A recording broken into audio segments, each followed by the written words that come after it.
Thank you for joining Effortless Attraction. My name is Evelyn McAleer. I'm the author of A Life You Want, Effortless, and The Woman's Journey. I'm a life coach, business mentor, and inspirational speaker. And my greatest value is making a difference in people's lives. So I hope through these podcasts I can make a difference to your life.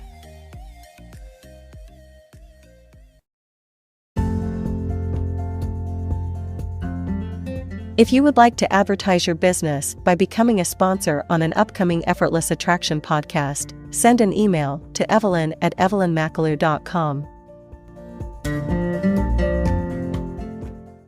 Thank you, ladies and gentlemen, for joining us on another Effortless Attraction podcast. Well, today I am joined by a handsome young man in my home in España. And Jim Johnston, you are most welcome today. Thank you, Evelyn. It's very nice to be here. He's all shy of himself now. It's not like our Jim. We have been wanting to do this podcast for quite some time. Actually, the first time we were going to do the podcast, you were lay up in a hospital bed. That's very true. As you know, I took a heart attack in January and had double heart bypass, and it put the mockers in the start of the year. But what was that word? The mockers? The mockers. Very nice. I haven't heard that word. Yeah, well, it's a polite way of saying things get kind of screwed up a bit. But it wasn't the best start to the year, but I'm still here. Yeah. It makes you put things in perspective, really. Yeah. And I thought at one point I wasn't going to be here, but I'm here and I'm enjoying life now. And isn't this a blessing, Jim? When I say the ethos of the core value of Effortless Attraction is making a difference in people's lives, and I guarantee that first time that we made connection, I didn't think that the two of us would be sharing a sofa in Spain, that myself and Jim would have our home, and that the two of us would be sitting having this chat. But today, ladies and gentlemen, if you get an opportunity to listen, I hope whatever Jim has to offer here, that it will make a difference to your life. And sometimes things have to happen in order for us to get a bit of a perspective on life. Jim, I'm taking you back 20 odd years ago. You made the big trip from Bonnie, Scotland over to Spain. And I told you, you thought, do you remember you said, so what have I to offer people? And I said, you are living so many people's dreams. Yeah, it's true. I was just approaching my 50th birthday, and I was living in the north of Scotland, up in the Bonnie Black Isle, and we lost 3 friends that year. 2 women to breast cancer, and one of my mates to a heart attack. And we thought, what's this all about? You're working. And we decided that, we're going to go in. And actually my wife found something, believe it or not, in Exchange in Mart about property in Almeria and how cheap it was. And we did a wee bit of research on it, and I came out on a trip. I came out on my own just to have a look, and we thought, this could be it. And never been afraid of work, and I'm a bricklayer to trade. I had been working in the farms in a pig unit up in the north of Scotland. Then I was working self-employed and building again. And I thought, it doesn't matter where I am. I can work and put food on the table, and that would be fine. So we did in August 2001. We arrived in Spain the 15th of August, and I rented in the village in Santa Maria for 6 months while we looked for a property, and coincidentally we found it in 3 weeks. Yeah. But it needed a bit of renovation, so we carried on with the 6 month rental, and made the house habitable in that 6 months, and then we started.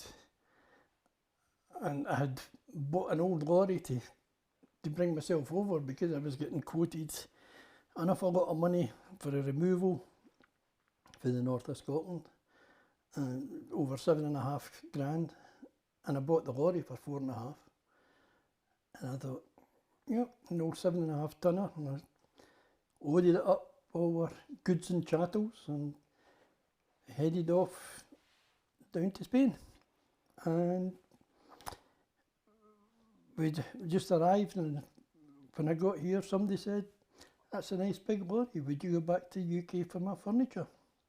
And there lies another story. And that's how Jimbo the Scot, removals and deliveries from the UK and Europe to Spain. And so then you went on that journey of creating your own business and making a life. You know what, Jim? So many people dream or need to know of the outcome. I need to know what I'm going to be working at. I need to know where my money is coming from. But where does that trust come from that it'll all be all right, it'll all work out? Oh. I've never been afraid of work. And my old dad used to say, "I've never died of winter yet." And that is, if I can get somewhere and get some work done, as long as I can put food on the table, you know, but you know, you make your own luck a lot of the time. And you know, you often talk about manifestation, and I always expect the best outcome, even in a bad situation, when things don't work out the way you want it to work out, but always expect the best. And you know, touch wood, we seem to be getting there. I don't, you know, what is somebody's measure of success? It's what you make it. Yeah. Are you happy? You know, I mean, this morning, as you know, I was up walking the dog and get some cracking sunrise photographs. And we get that multiple times a year here, not just once in a blue moon that you've got back in Scotland or Ireland. Or, well, we've got lovely weather here. And it just, as you say, I just think I'm getting on with my life. But it takes somebody else like yourself to turn around and say, "But you're living somebody else's dream." Yeah. There was a young fella that was done a podcast with us one time, and he says, "We're all living millions of people's dreams." And I think, you know, because here, Spain has been home for you for many, many years now. And there's many, and I always done this, daydreamed at a place in the sun and thinking, I wish I could. And you did, Jim. You got up, you done it. And life changed and evolved as well here, and you evolved. Yeah. And not so much as say, you know, when we go back to the start of 2023, of January of this year, and how myself and Jim, how our paths happened to cross, well, that was the beginning of a new journey for myself and my Jim. Yep. And I reached out onto a platform on social media in this particular area, if I could meet up with someone just to get a wee familiarity. And lo and behold, sure, you were the man that replied back. And where were you at? Lying in a hospital bed. Yeah, but you know, that was meant to be, because I've made my living from a lot of the social media platforms, local forums and chat groups, and that is where my business and recommendation coming from people that are on these forums, and somebody looking for a removal man, and somebody say, "Oh yeah, try Jimbo the Scot," and you do that. And I have never replied when somebody's went on there saying, "Oh, could somebody would like to meet up for a coffee?" to get to know was, in 22 years I've never replied to anybody like that because I've been too busy. But your request come up there and I seen your name, and as I often do, I quite often click on the person's profile, and here I read this mentor and positive thinking, and that's my kind of woman. And when I was lying in hospital bed, I was putting the brave face on for my partner Ali, that, oh, everything's going to be all right. But you don't know. And I needed somebody with the positive vibes coming at me. And I thought, that's the person for me. And we've spoke about it, and you were saying, who manifested who? Because you were looking for someone to give you information in the local area, and who better than somebody that's lived here for 22 years? And I was looking for the positive vibes. And you know what? I think we clicked. Yeah, of course we did, didn't we? It seems like we've known one another for years, and it always just reinforces my beliefs. I always say the right people come along at the right time for the right reasons. And as I say, Jim, sometimes as what people would see as tragedy, you see this as an opportunity. I get another opportunity of life. What has changed for you? Because you say, I didn't know whether I was going to come out of that operation. But you did always say, I'm going to be out. By the time you get to Spain, I'm going to be out and meet you. And you were out that day or the day before. When we messaged each other, I said, provided I get the operation in time, because I was lying in hospital in Almeria, in Verclavera, waiting for a bed in Granada where they do the open heart surgery.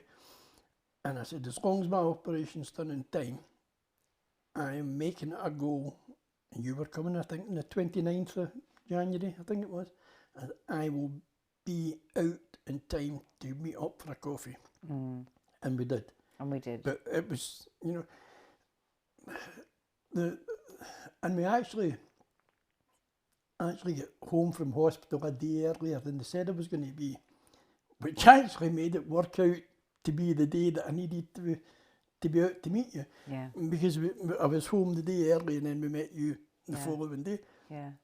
But isn't it amazing when we say, because sometimes, and I know when, and Ali's so wonderful and caring and things, and she's a nurse herself, and sometimes, and for me too, no matter what work I do, to call on, to pull on something I need extra strength. I need that extra something just to get me through this. And whether people, we either surrender and hand it over, we say, to God or to the universe, and it's also in form, human form as well. Jim, tell me this then. What has changed in your outlook on life from January of this year? Well, I don't think you can ever take any day for granted. And the 5th of January, I was a bit of difficulty breathing, I was getting pain in the chest.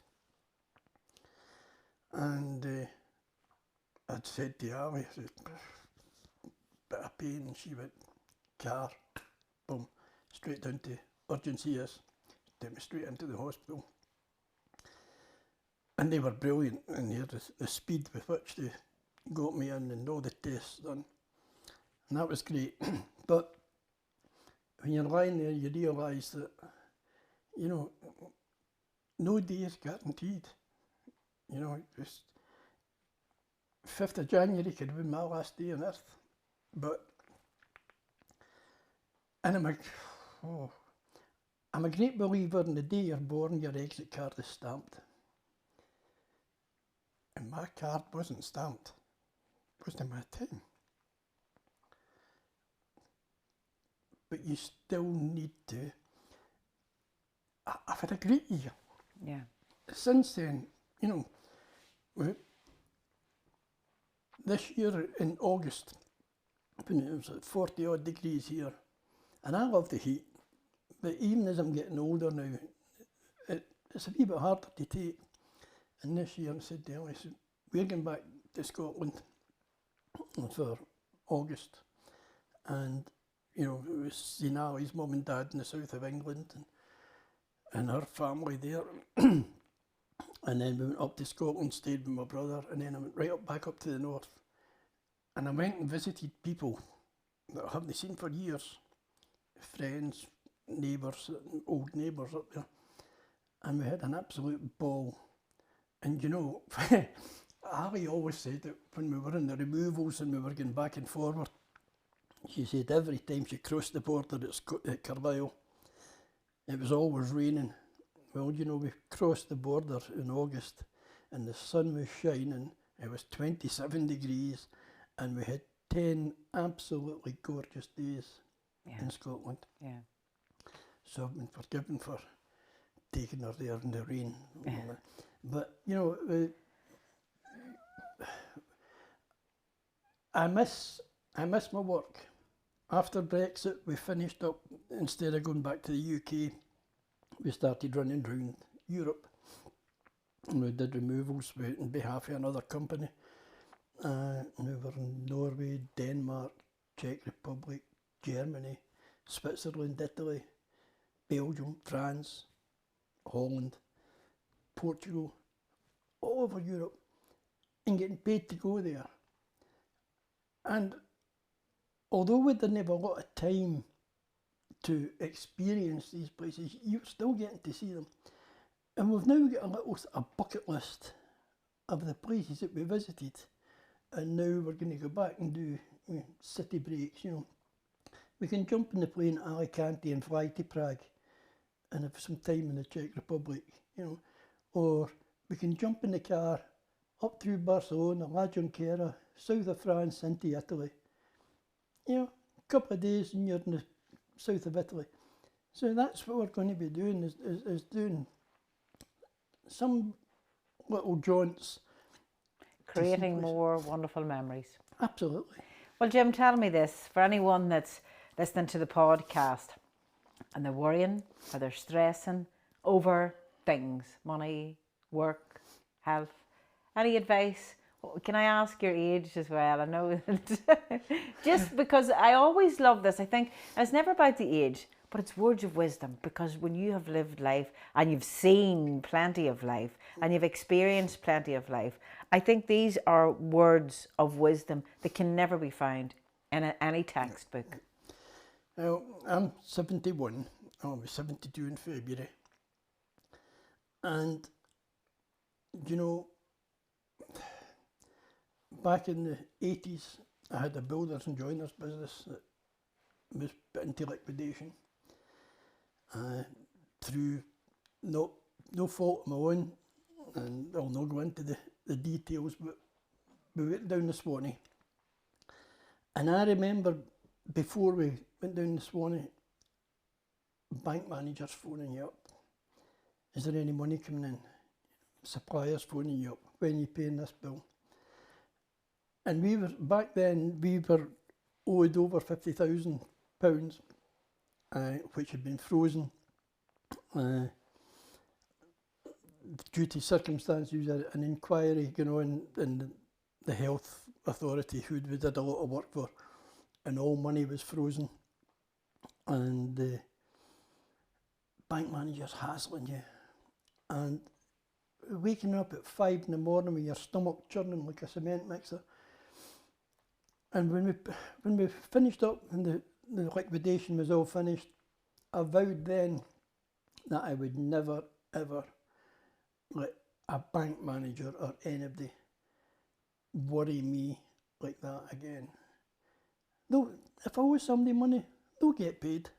You know, I'm an honourable man, I'll pay my debts. But he probably wasn't in a Sunday night worrying about whether he was going to phone me the next day to give me grief. And so I don't worry about... I'm quite sure in January when you were lying up waiting on that heart surgery, it wouldn't have mattered what was in your bank. Exactly. It doesn't matter whether you're £100 in overdraft or 100,000 in credit. You know, when you're waiting for that doctor to come and put you right, it doesn't matter who, when you're gone, you're gone. And if you owed the bank 20 grand, well, that's tough on them, you know, but no, I don't worry about it. That doesn't mean to say that I don't worry about it, but I'm concerned that I make sure that my finances are in order as much as I can be. But you just don't go crazy with the credit card. Yeah. And enjoying life and making memories. Well, Jim, I have to say, I think this has been one of the most personable. Is that even a word? When you're, is it personable? If you say it's a word, Evelyn, that's okay, good enough it's a for me. word. Yeah. Interviews, and it's my first here, a one-to-one here in Spain. And I think it's been the most emotional because I've seen, and I'm quite sure people will detect, you know, from hearing your voice. It's been an emotional, this podcast, we've spoken about it for quite some time. Yep. And I know you'll be driving up the road and you'll be listening to Effortless Attraction on Spotify. And listening back to yourself can be pretty surreal. I'll bet it is. Yeah. I'll bet it is. But you're doing it all the time, you know, hearing yourself speaking back. Yeah. But I remember when I was maybe 12, 13-year-old, at Christmas time, we got an old Grundig reel-to-reel tape recorder.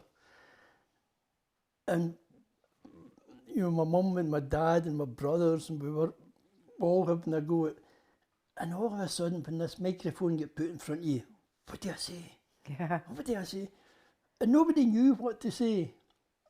But you spoke into it and then you played it back and you went, oh, that's not me. You know, no, who said that? You know, but when you listen to your mother speaking on it, well, it was exactly like your mother.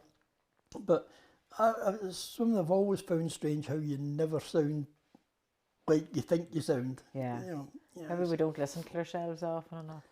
No, We would have had that right enough to record ourselves singing, thought we were deadly, and listening back going, no, something wrong with that tape.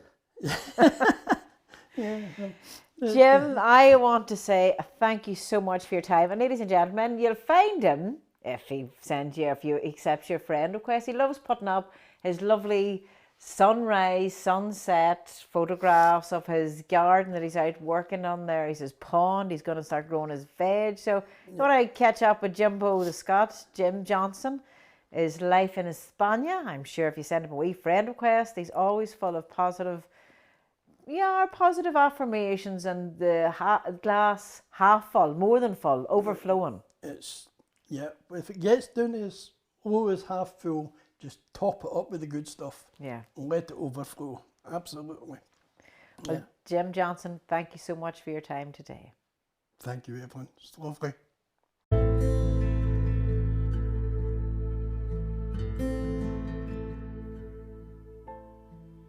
Thank you for being here, and I hope through this podcast that I have made a difference to your day. And if there's anything that you would like to hear in future shows, please reach out and let me know. It's evelyn@evelynmcaleer.com, and I want to wish you peace within yourself. Thank you.